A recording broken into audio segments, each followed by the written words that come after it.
Still, a fake registrant wouldn't brazenly work under the association like this, so Kong T-Sik eventually arrived at the only logical conclusion. He's a reawakened. When he thought about it, he remembered the upper echelons of the association getting a bit noisier with a rumor of someone going through a reawakening somewhere nearby this location. And that person was supposedly a hunter affiliated with the association. He should have memorized that name back then, as that matter happened only a couple of weeks ago. If this beastard had been delaying getting a reassignment test for some reason until now, it was very much possible for him to remain as an E rank and assist the association with their work. Who could have guessed that such a guy would show up today? Kong T-Sik had made sure to perform thorough background checks on the hunters participating in today's raid, but he had missed the existence of this one. I really have terrible luck, don't I?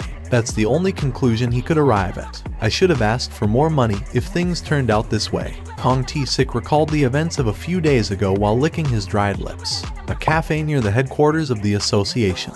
The middle-aged man muttered as if he was speaking to himself. I've heard that no one knows what happens exactly inside dungeons. The man's voice was so soft that Kong T-Sik had to ask again. What did you say? This is every cent I have in my name. And why are you showing me this? When Kong T-Sik formed a questioning expression, the middle-aged man's head dropped lower. Among the criminals you're in charge of, there is one who had hurt my little girl. Because of that, she took her own life, and my wife is still in the hospital from the shock. The middle-aged man's voice became tearful. Yet, such a beastard will be able to roam the streets again in a few years' time. You think I'll be able to rest easy knowing that? The man raised his sorrow and rage-filled face. I'm sure you can already tell what I'm implying here. The man lowered his head again. I beg of you, Hunter Nim. A deafening silence descended between these two men. Kong T-Sik leaned against the back of his chair and fell into a deep contemplation. Can you guess why I chose to work for the association's monitoring division? Pardon me. The middle-aged man raised his head. Kong T-Sik explained himself. As a B-rank hunter, I'm considered as one of the higher-ranked hunters. Large guilds continue to send their scouting offers in my direction all the time. Yet, can you guess why I persist in doing this job while getting a pittance in return? I don't know. The corners of Kong T-Sik's lips arched up. You see, I find it more enjoyable to fight against people rather than monsters. In that sense, the monitoring division was like the heaven-sent job for Kong T-Sik. Well, he could beat up other hunters in the name of the law, after all. And he'd end up killing one or two due to unavoidable circumstances, too. The father of a girl who was raped by those beastards came to ask me for the favor. Those beastards were animals worthy of getting killed, and I simply took care of animals that hurt other people, that was all. The ranky hunter was listening without saying anything. Although the matter had come down to this, I don't wish to hurt you. How about ignoring today's matter altogether? As long as we make this deal here, I promise I won't try anything to you and your group. Of course, he couldn't let a potential source of trouble fester. You should have said those things before you tried your little tricks. You want us to ignore everything just because you failed your sneak attack. That man didn't say anything wrong there. Kong T-Sik smirked in dumbfoundedness. In the end, you want to have a go, is that it? Where did he get his dagger from? Since before he had noticed it, the E-rank hunter was holding a dagger. Well, it shouldn't be too important, is it? It didn't matter where that weapon came from. Indeed. What's important here, though, was the type of the weapon. Kong T-Sik quickly concluded his assessment. The class that used daggers and utilized quick movements. His opponent was a super close type damage dealer. Most likely, his speciality was assassination. What a coincidence that their specialities happened to be the same. However, this guy only underwent his reawakening not too long ago. The difference in experience should be absolutely massive. He might not even be able to properly utilize the skills at his disposal. Let me teach you a thing or two as your senior. Kong T-Sik extracted a knife from his hips and smirked derisively at the ranky hunter. Can you do something like this? And then, Kong T-Sik activated his stealth skill, thereby disappearing from the spot. That caused the ranky hunter to get flustered and he hurriedly looked around his vicinity. Kong T-Sik could see his naked panic and confusion quite clearly. But that's so obvious. The stealth skill didn't only make one's body go transparent. The body, the sound, and even the smell. The skill that cloaked everything about the person activating it. That was the stealth skill in a nutshell. There were only a handful of assassin-type hunters who could use this skill in the entire world. Clang, two daggers collided in the air and sparks flew off. With his stealth skill deactivated, one could now see Kong T-Sik's wide-open eyes. What? But how? The E-rank hunter's dagger had accurately blocked off his own dagger. There are life forms holding murderous intentions towards the player. Kill them all in order to secure your own safety. If you do not follow this instruction, a corresponding penalty will be given. The number of enemies left to kill, 1. The number of killed enemies, 0. Jinwoo confirmed the emergency quest message and breathed a sigh of relief. It wasn't a waste of time. He was kinda worried that if Kong T-Sik didn't take the initiative, Jinwoo wouldn't receive the emergency quest notification. It was quite unlike how it was with Hwang Dong-seok and his gang back then. That was why he tested the system out, and it was as he expected. The moment Kong T-Sik revealed his murderous intent, the message popped up. The two daggers locked in a deadly embrace continued to push against each other. It seemed that their strength was about the same. It was here when Jinwoo's eyes gleamed dangerously. He got faster. Jinwoo had been displaying an already high level of agile movements, but now that he had gotten even faster, Kong T-Sik found it quite disorientating. Jinwoo closed the distance in the blink of an eye and sank his poison fang of Kasaka down on Kong T-Sik's thigh. Nice. The added effects of the Kasaka dagger kicked in as well. It was a bit regretful that the paralysis didn't work, but still, this fight had become just a tad easier now. However, Kong T-Sik was a high-ranked hunter himself, so his resistance was nothing to scoff about. His dagger aimed at Jinwoo's vitals and continued to fly in. Swish, swish. Jinwoo evaded the blade with only a hair's breadth and also attacked Kong T-Sik's vital spots. Cold sweat drops formed on the foreheads of both men. Our speeds are about the same. We're moving at the same speed. Two men were inwardly admiring each other's agile movements and continued to clash in a dazzling display of super close proximity knife fighting. I gotta break this stalemate somehow.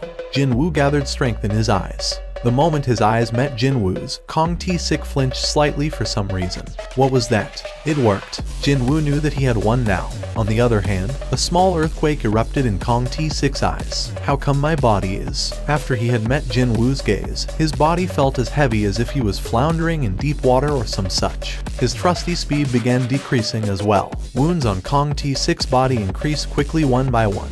This is impossible. Kong T-Sik's thoughts became confused and messy. This was, without a doubt, a debuffing effect. But he had never, ever heard of a case where an assassin class was able to use a debuff magic.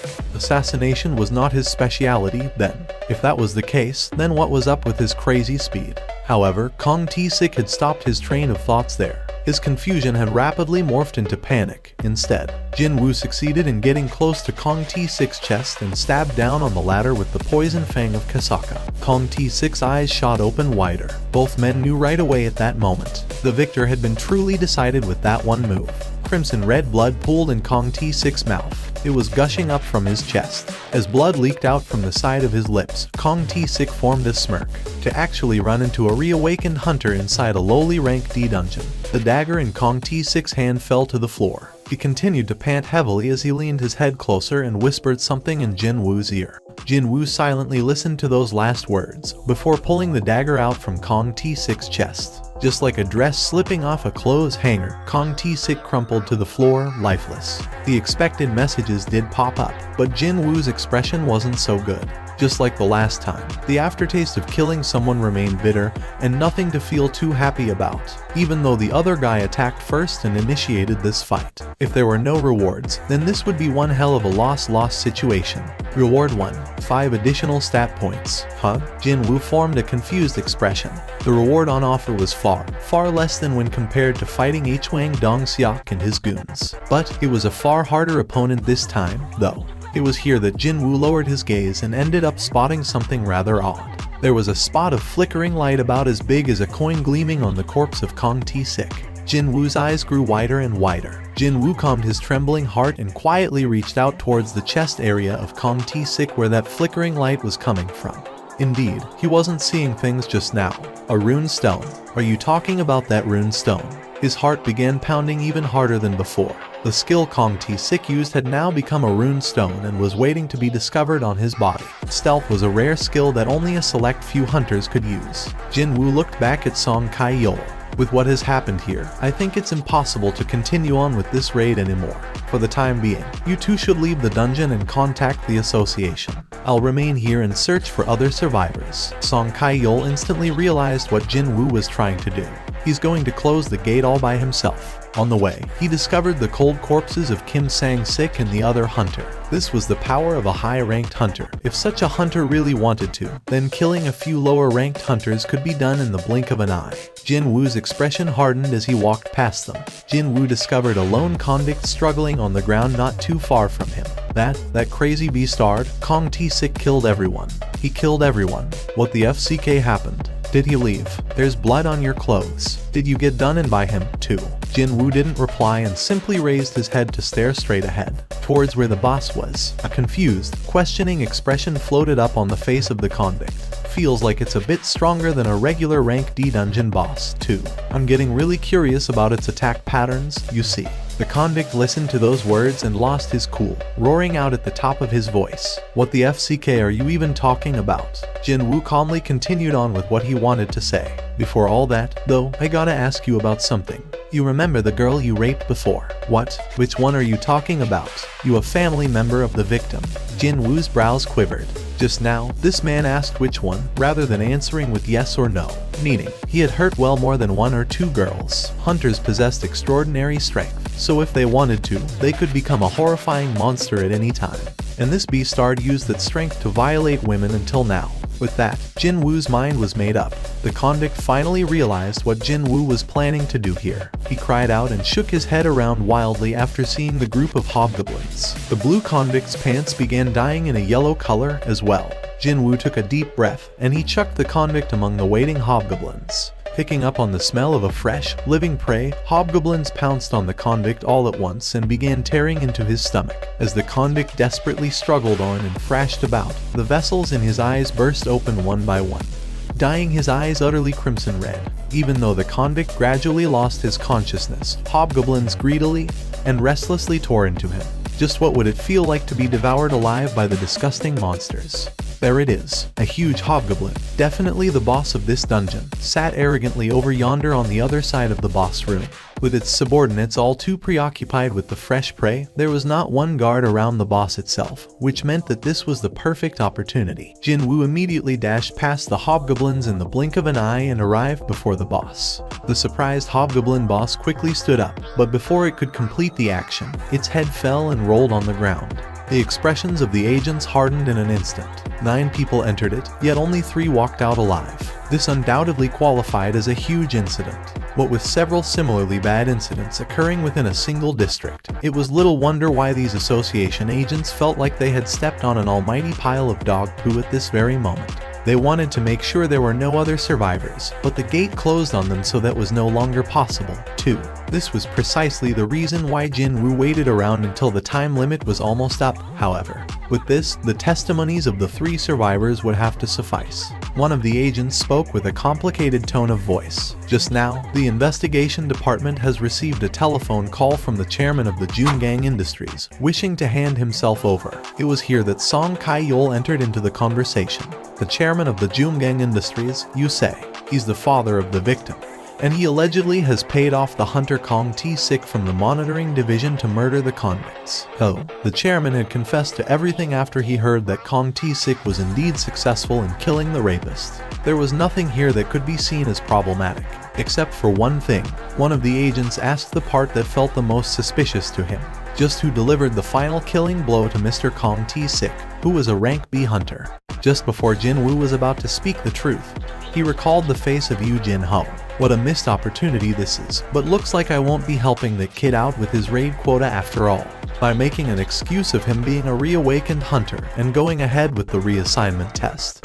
He'd not be able to humor Yu Jin Ho's plan anymore. Sure, Jin Woo was kind of bummed out about the promised building, but oh well. Well, naught I can do here now. Jin Woo thought as such and was about to open his mouth, but then, it was me. I'm the one who killed Kong T-sik. The questioning agent still didn't look convinced, however. Song Kai-yol Hunter Nim, are you saying that you brought down Kong T-sik Hunter Nim? His suspicions had merit. Not only was Song Kai-yol a rank C hunter, but he also had lost his left arm as well. On the other hand, wasn't Kong T-sik often referred to as a high-ranked hunter, someone who was ranked B? Have you all forgotten just who is behind me? Just as the gazes of everyone focused on her, Lee Ju-hui's face reddened and she quickly lowered her head. Lee Ju-hui was a B-ranked hunter. She hadn't been mentioned until now because her class was not combat related. But when looking only at her rank, Then she was a high-ranked hunter, just like Kong T-Sik had been. Why wouldn't a rank C hunter be able to defeat a rank B hunter when a rank B healer was lending her aid from the side? Why are you lying to them? Song Kai-yul replied back in a whisper as well. I thought that there must be a good reason why you were trying to conceal your abilities. Did I overstep my boundaries? Of course, he didn't. I've received a lot of your help until now, so I'm glad to hear that I was able to help out you now, even if it's just a small thing. Meanwhile, one of the agents walked closer to the two men. Mr. Song Kai-yul, why don't you come with us? Help us for a minute or two with writing up the report. Alright, let's get going, then. Would you like to walk with me for a little while? Is she talking about that dinner date? He was starving after moving around for a bit today, so he found her suggestion to his liking. Jin-woo agreed with a welcoming expression.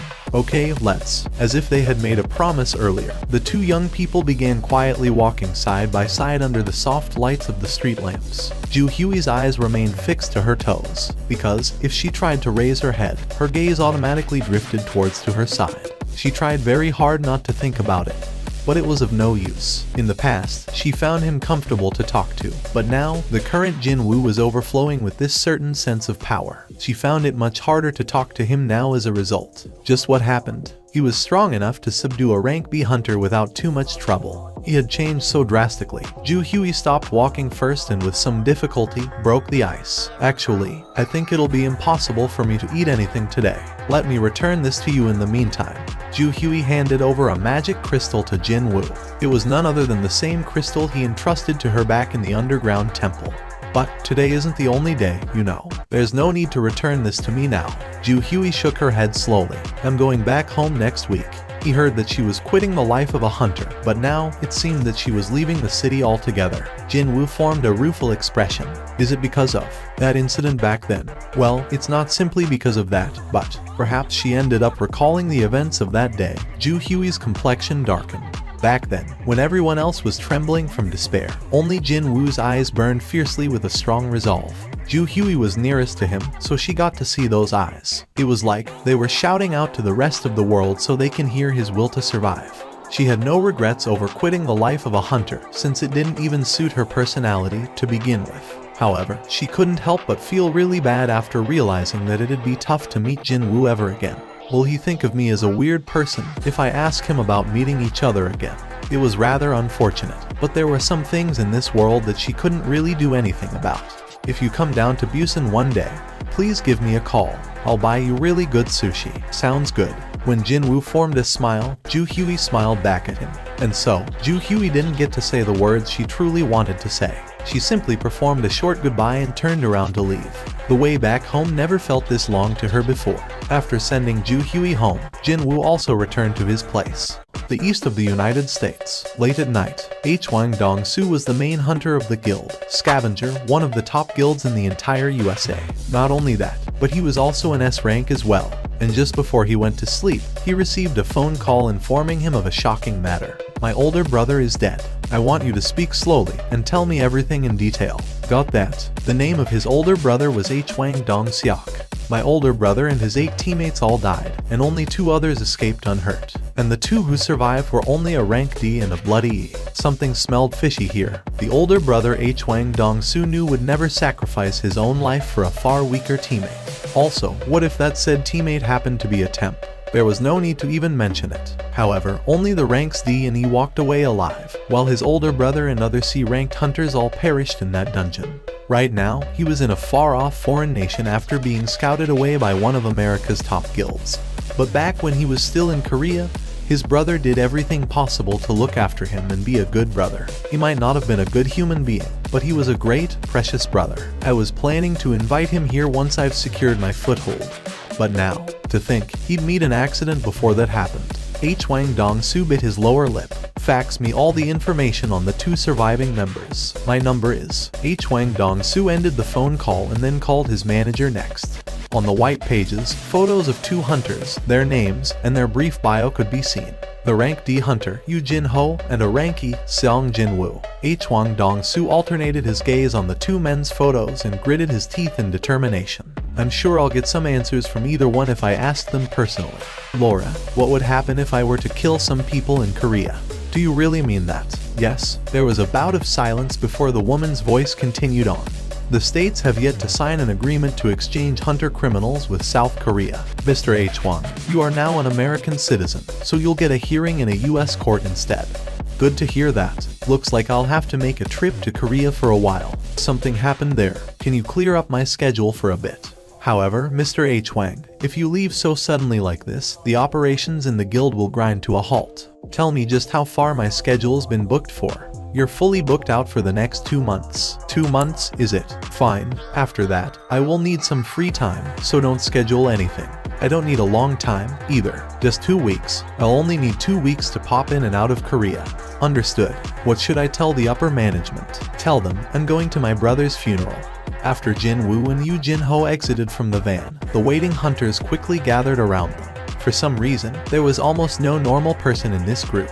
Most of them seemed to have some difficulty with their mobility. There was one person who looked to be suffering from an illness, while another was clearly an alcoholic. Not only that, there was an underage girl too, someone that neither the association nor the guild would admit to their ranks. From a casual glance, she looked to be a high schooler. Is it okay to bring a child here? I asked for a professional advice, and apparently there is no problem according to the law.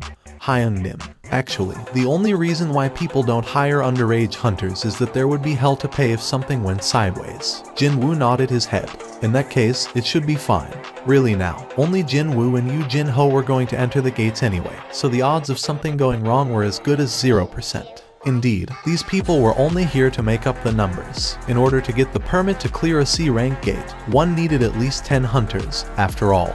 That was why 8 extra people had to be recruited.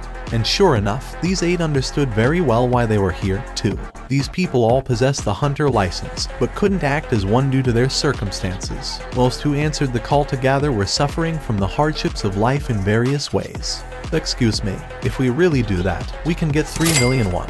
No need to participate in any huntings. No actual need to even enter the dungeon itself. 3 million won per raid. For a payment of simply lending one's name so they would be permitted to enter the gates. It sounded just too good to be true. I guarantee you that the terms offered are for real. Yu Jin Ho stood stiffly, looking rather serious now. Even his expression had become grave. However, you are not to discuss any facet of the events that'll take place here with anyone. Do not forget that the moment you break the vow of secrecy, you'll be forced to pay back 10 times the money you were paid, as per the contract you all signed. Hunters murmured to each other in hushed whispers. Just what were these 2 young hunters planning to do inside the gate that they offered up such enticing terms? They were curious, but no one came out and asked. We should get started. Understood, Hyung Nim. What is that? It's a full set of reinforced armor, crafted by a famous guild of master craftsmen in Italy. Hyung Nim, don't you think we need at least this type of equipment if we were to clear a dungeon by ourselves? Jin Woo slowly facepalmed. What's the matter, Hyung Nim? Unable to watch on any longer, Jin Woo reached out, yanked loose the longsword attached to Yu Jin Ho's waist, and dropped it on the ground. Yu Jin Ho tried to bend down in order to pick up the sword only to lose his balance, and he toppled over ungainly. Plop! Jin Woo did his best to suppress the rising tides of anger and spoke with great difficulty. While I'm still being civil, take them off. Yes, however, after struggling for a bit to stand back up, Yu Jin Ho called out to Jin Woo. Hyung Nim. What now? Please help me. I can't stand up. Jin Woo spat out a long sigh while looking at Yu Jin Ho reaching out to him. In the end, they agreed on the kid wearing a helmet, and nothing else. With a satisfied face, Yu Jin Ho jumped inside the gate. As soon as the 2 men walked into the dungeon one by one, the remaining hunters all slowly shuffled towards the gate. One of them piped up with a worried voice. Judging from the way they acted, they looked like a couple of amateurs. Another agreed, while staring at the gate's surface. You're right. The 2 people's conversation opened the floodgate of words from the remaining hunters. Everyone began speaking their minds now. What will happen if those 2 get killed inside the dungeon? Well, we all got paid the contract signing fee already, so. What the hell? The raid leader is only a rank D. Hearing that, everyone else stiffened up from the shock. However, what shocked them even more was the following search result. The dude next to the rank D is only a measly E. Isn't it way too dangerous for a rank E to enter a rank C gate? 1 D and an E wants to clear a rank C dungeon. How can that even be possible? Also, the raid team leader has no record of leading a team before. What the heck? Why would these 2 young men? Wasn't this no different than committing suicide? It was not for nothing that the association had set a strict rule of one needing 10 people, with 5 rank C hunters, as the bare minimum if one wanted to enter a rank C gate. Then, this happened. Jinwoo and Yu Jinho hurriedly emerged from the gate. Yu Jinho was panting laboriously. Steam slowly rose up from the bodies of 2 young men carrying tired expressions. Oh, they managed to escape unhurt. What a relief. Hunters welcomed the 2 with happy expressions. They were all thinking that these 2 only roamed around the entrance of the